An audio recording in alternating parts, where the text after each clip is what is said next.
Nunca fui una persona celosa. Siempre me consideré racional, tranquila, alguien que prefería confiar antes que vivir con sospechas.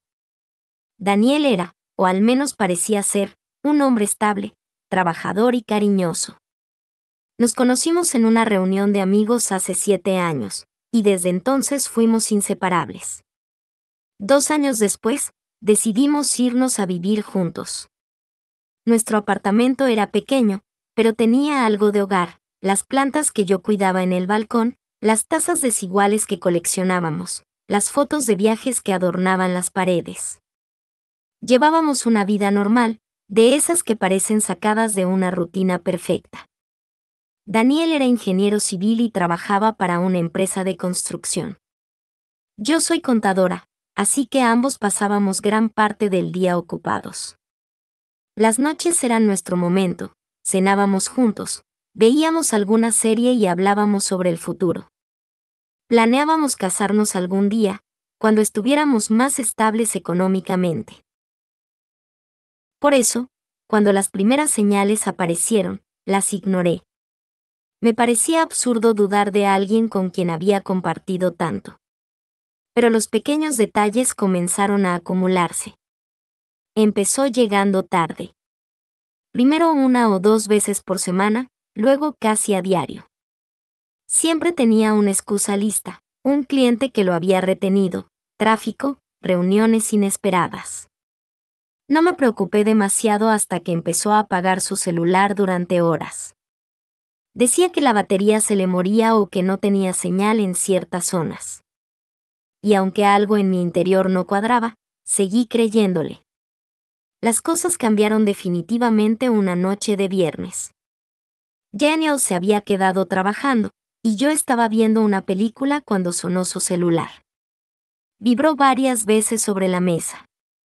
Vi el nombre en la pantalla, Camilo Corazón Rojo. Dudé. No porque tuviera una razón para sospechar, sino porque jamás había escuchado hablar de ningún Camilo. El teléfono siguió vibrando, y algo dentro de mí, una mezcla de miedo y curiosidad, me empujó a mirar. Tomé el celular, lo desbloqueé con su contraseña de siempre, y vi que no se trataba de Camilo. Era Camila. Abrí los mensajes y sentí un vacío en el estómago. Conversaciones cariñosas, fotos, audios, mensajes con una confianza que solo se tiene con alguien cercano. Ella le decía: te extraño, cuando vienes, no dejes que ella sospeche. Había incluso fotos de ellos cenando en lugares que yo nunca había visitado. Leí y releí los mensajes, incapaz de asimilar lo que estaba viendo. Mi corazón latía tan fuerte que me costaba respirar. Cerré el chat, dejé el teléfono donde estaba y fui al baño. Me miré en el espejo durante minutos. No lloré al principio, solo me quedé allí, como si estuviera viendo a otra persona reflejada. Finalmente, las lágrimas llegaron, silenciosas, implacables. Esa noche no dormí. Lo observé mientras dormía profundamente, con esa expresión serena que tanto me gustaba. Me pregunté cuántas veces me habría mentido con esa misma calma. Durante los siguientes días, fingí no saber nada. Necesitaba entender. Quería descubrir quién era él realmente antes de enfrentarlo. Empecé a notar todo lo que antes ignoraba, cómo escondía el teléfono cuando llegaban notificaciones, cómo sonreía levemente al mirar la pantalla, cómo a veces salía al balcón a hablar con un compañero del trabajo. Cada gesto se volvió una pista. Cada silencio, una confirmación. Una mañana, cuando se fue a la oficina, abrí su computador. No era algo que soliera hacer, pero la curiosidad se había convertido en una necesidad. Revisé sus correos, sus carpetas, sus descargas. Y ahí lo encontré: recibos de flores, facturas de restaurantes, reservas de hoteles a nombre de una mujer. Los montos coincidían con los días en que me decía que tenía reuniones nocturnas. Hasta ese momento, pensé que se trataba de una infidelidad. Dolorosa, pero común. Sin embargo, en una carpeta oculta que llevaba su nombre y la fecha de nuestro aniversario, encontré algo que cambió todo. Fotos. Decenas de fotos. En las primeras aparecía él con una mujer distinta a Camila. Ella era morena, con una sonrisa cálida. En algunas imágenes estaban en un parque, en otras en una casa que no reconocía. Y lo que me paralizó fue ver a un niño pequeño entre ellos. Un niño de unos 3 años que tenía los mismos ojos que Daniel. Las fotos estaban etiquetadas, Sara y Nico. Mi cuerpo se quedó inmóvil. Durante largos minutos solo miré la pantalla, sin poder procesar lo que estaba viendo. El hombre con el que dormía todas las noches tenía, literalmente, otra familia. Una esposa o pareja, un hijo, una vida paralela. Esa noche, cuando llegó a casa, actué con normalidad. Le serví la cena, lo escuché hablar sobre su día pesado, lo vi reír, besarme en la frente y decir te amo. Me pregunté si le decía lo mismo a Sara, si con ella también jugaba a ser el hombre perfecto. Pasé 2 días planeando lo que iba a hacer. No quería gritarle ni hacer una escena. Quería verlo con mis propios ojos, confirmar que no era una coincidencia. Así que le dije que iba a visitar a mi madre un fin de semana.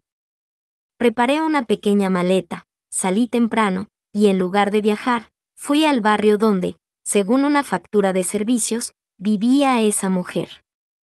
El barrio era tranquilo, con casas familiares y árboles a los costados de la calle. Me senté en una cafetería frente a la dirección y esperé. No sabía qué esperaba ver exactamente, pero lo que ocurrió fue más rápido de lo que imaginaba. Después de unos 20 minutos, lo vi. Daniel caminaba por la acera, con una gorra y ropa deportiva. Llevaba de la mano al mismo niño de las fotos. Iban riendo. Al otro lado de ellos, una mujer los acompañaba, Sara. Se detuvieron frente a una casa, él la abrazó, la besó con ternura y entraron los 3. Me quedé allí, mirando esa puerta cerrarse, con un temblor en el cuerpo que no podía controlar. Quise levantarme, cruzar la calle, tocar el timbre y destruir su mentira delante de todos. Pero no lo hice. Algo me detuvo. Quizás el miedo, quizás la incredulidad. Esperé 1 hora más, hasta que vi las luces apagarse dentro de la casa. Luego regresé al apartamento. Caminé todo el trayecto sin pensar, solo con la imagen de ellos 3 grabada en la mente. Cuando Daniel llegó esa noche, me saludó como si nada.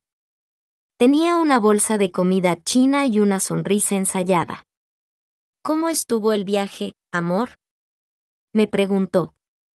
No respondí. Me quedé mirándolo fijamente. ¿Pasa algo?, añadió, acercándose. Entonces saqué mi celular, abrí las fotos que había tomado desde la cafetería y se las mostré. No dije una sola palabra. Su rostro cambió en cuestión de segundos.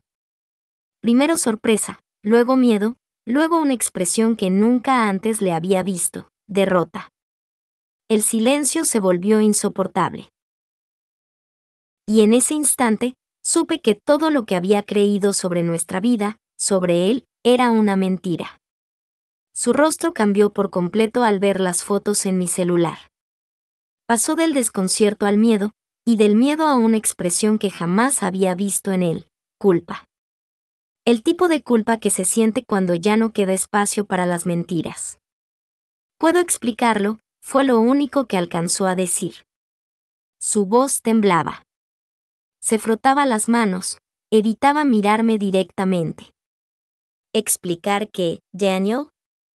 Le pregunté con la voz más firme que pude. ¿Qué tienes otra mujer?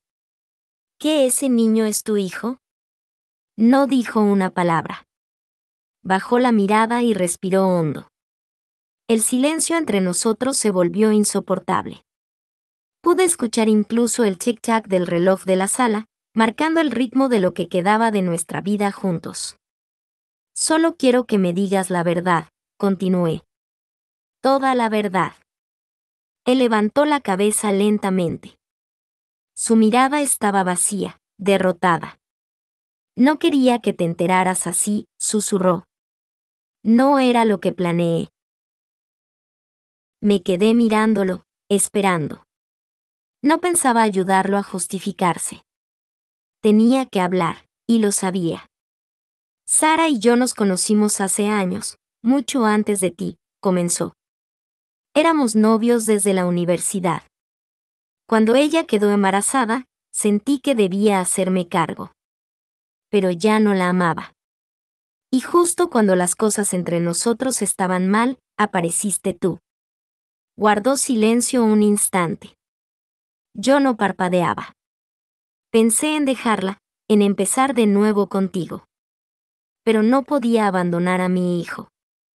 Y no supe cómo manejarlo. Me convencí de que podía sostener las dos cosas, que podía tener una familia y, al mismo tiempo, a la mujer que realmente amaba. Sentí una náusea profunda. ¿Y Camila? Pregunté con un tono frío. ¿También la amabas? Daniel bajó la cabeza. Fue un error. Ella no sabía nada de ti ni de Sara. Me conoció como Andrés. Fue una estupidez, una escapatoria. No duró mucho. Su confesión era como una lluvia de cuchillas. Cada palabra cortaba algo dentro de mí. No podía creer que el hombre con el que había compartido años de mi vida fuera capaz de inventar personajes, de duplicar su existencia con tanta naturalidad. ¿Cuánto tiempo pensabas seguir así? Le pregunté finalmente. No lo sé, respondió con la voz quebrada. Pensaba que algún día todo se resolvería solo. Pero nada se resolvió. Solo seguí mintiendo. Me puse de pie. No podía seguir escuchándolo. Tienes hasta mañana para sacar tus cosas. No quiero verte nunca más. Intentó acercarse, pero di un paso atrás. Paula, por favor, escúchame. No lo hice para lastimarte. No me digas eso. No me insultes con esa excusa. Lo hiciste porque quisiste. Porque te era cómodo tenernos a todas viviendo tu mentira. Él no respondió. Se quedó quieto, con la mirada fija en el piso. Esa noche durmió en el sofá. Yo me encerré en la habitación. Escuchaba sus movimientos, sus pasos nerviosos, el sonido de su respiración contenida. En algún momento lo oí llorar. Pero para mí, ya era demasiado tarde. A la mañana siguiente, empacó sus cosas en silencio. Ni siquiera intentó despedirse. Solo dejó las llaves sobre la mesa y salió. Cuando la puerta se cerró, sentí una mezcla de alivio y vacío. Lloré durante horas. No por él, sino por la vida que creí tener y que ahora entendía que nunca existió. Los días siguientes fueron un caos emocional. No podía concentrarme en el trabajo. No dormía. Me sorprendía revisando fotos viejas, buscando señales que no vi. Empecé a recordar pequeños detalles, llamadas escondidas, viajes repentinos, mensajes borrados. Todo había estado ahí, frente a mí, pero yo me negué a verlo. Una noche, revisando viejos correos, encontré algo que me heló la sangre, un contrato de arrendamiento a su nombre, de una casa en el mismo barrio donde vivía Sara. Llevaba pagándola casi 3 años. Aquello confirmaba que su segunda familia no era algo pasajero, sino un hogar construido cuidadosamente para sostener su doble vida. Pensé en ir donde Sara, contarle todo. Quería enfrentarla, no por venganza, sino para saber si ella sabía de mi existencia. Pero algo me frenó. Tal vez el miedo. Tal vez la compasión por el niño que nada tenía que ver con todo esto. Pasaron semanas. Daniel no me llamó. No escribió. hasta que un mes después recibí un correo suyo. Era largo, casi una confesión escrita desde la culpa. Decía que le había contado toda la verdad a Sara, que ella lo había echado de su casa, que el niño lloraba sin entender.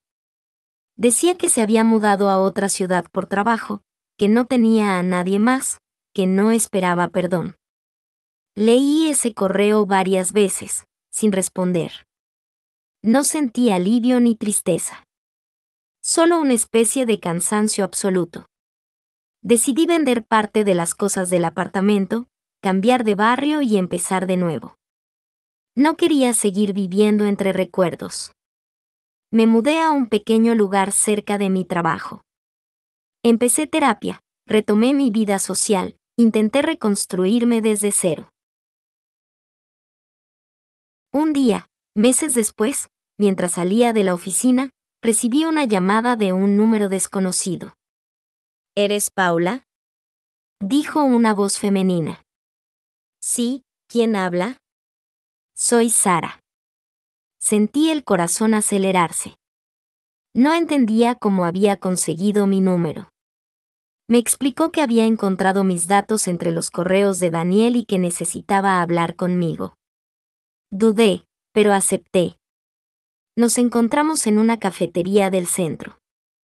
Cuando la vi, sentí algo extraño. No era odio. Era una mezcla de curiosidad y empatía. Sara era más joven de lo que había imaginado. Tenía el cabello recogido y los ojos hinchados, como si no hubiera dormido en días. No vine a reclamarte nada, me dijo apenas nos sentamos. Solo quería entender. Quería saber si tú sabías de mí. No, respondí. Hasta hace unas semanas, no tenía idea de que existías. Hablamos durante horas. Compartimos nuestras versiones, nuestras fechas, los días en que él nos decía las mismas mentiras con palabras distintas.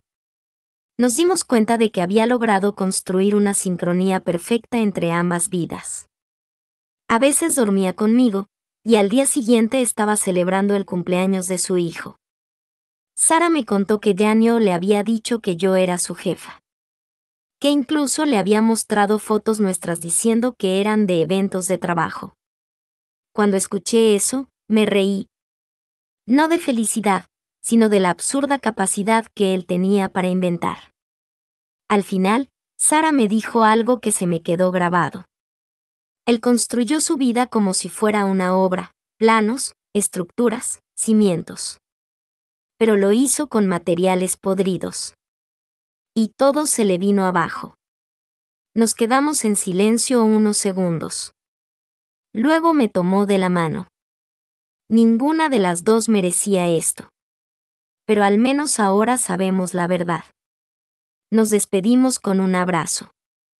Fue extraño, pero en ese momento sentí más conexión con ella que con cualquier otra persona. Nunca volví a saber de Daniel. No intentó buscarme de nuevo. Supe por un conocido que se había mudado a otra ciudad, quizás intentando empezar desde cero, tal como decía en su correo. Yo también empecé desde cero. Con miedo, con cicatrices, pero también con una claridad que antes no tenía. Aprendí que la confianza no se entrega ciegamente, y que a veces las personas que parecen más estables son las que esconden los secretos más oscuros. Hubo días en los que todavía me despertaba esperando verlo al lado, como si todo hubiera sido una pesadilla. Pero luego recordaba que la pesadilla fue real. Y que, al final, fui yo quien despertó primero. Escribo esta historia no para buscar consuelo, sino para dejarla atrás. Porque las mentiras, cuando se exponen, dejan de tener poder. Daniel vivió demasiadas vidas a la vez. Yo solo quiero vivir la mía, una sola, pero en paz.